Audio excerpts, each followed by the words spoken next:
ஆன்மீக நண்பர்கள் அனைவருக்கும் என்னுடைய அன்பான வணக்கங்கள். தை மாத ராசி பலன். தை பிறந்தால் வழி பிறக்கும் என்பது புகழ்பெற்ற பழமொழியாகும். இந்த பழமொழிக்கு ஏற்ப தை மாதம் பிறக்கும் போது சில ராசிக்காரர்களுக்கு அதிர்ஷ்டம் கொட்ட போகிறது. உழவு தொழிலுக்கு மரியாதை செலுத்தும் உழவர் திருநாள் தை மாதத்தின் முதல் நாள்.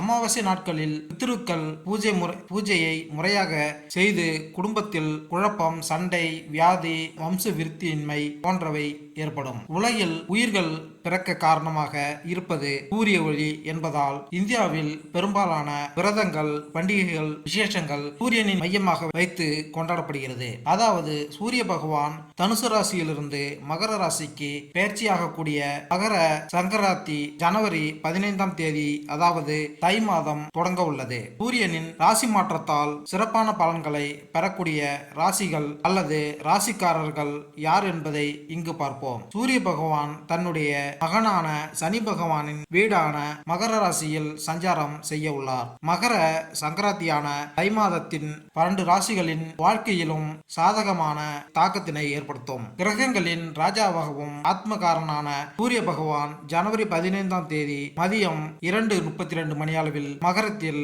பெயர்ச்சிக்கு இடம்பெயர உள்ளார். அடுத்து எந்தெந்த ராசிக்காரர்களுக்கு அதிர்ஷ்டம் கிடைக்கும் என்பதை தெரிந்து கொள்வோம் வாருங்கள். தை பிறந்தால் வழிபிறக்கும் என்று கூறுவார்கள். இந்த நிலையில் தமிழர் திருநாளாம் பொங்கல் பண்டிகையை முன்னிட்டு 12 ராசிகளுக்கான பலன்களை இங்கு பார்ப்போம்.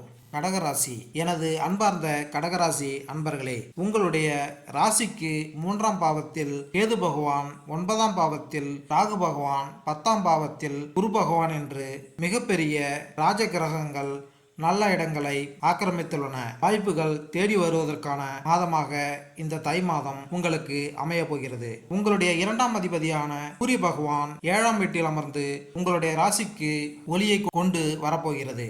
அதாவது உங்களுக்கு ஒளியை கொண்டு வரப்போகிறார். அரசு சார்ந்த எந்த ஒரு வேலையும் சுலபமாக முடியும். உயர் அதிகாரிகளின் ஆதரவு கிடைக்கும். நீண்ட நாட்களாக தள்ளிப்போன காரியம் கைக்கு வந்து சேரும். இந்த மாதத்தில் உங்களுக்கு நடக்க வேண்டிய அனைத்து சுப காரியங்களும் நடைபெற போகிறது. மேலும் இந்த வீடியோ உங்களுக்கு பிடித்திருந்தால் லைக் பண்ணுங்க, கமெண்ட் பண்ணுங்க, மறக்காம சப்ஸ்கிரைப் பண்ணுங்க. நன்றி, வணக்கம்.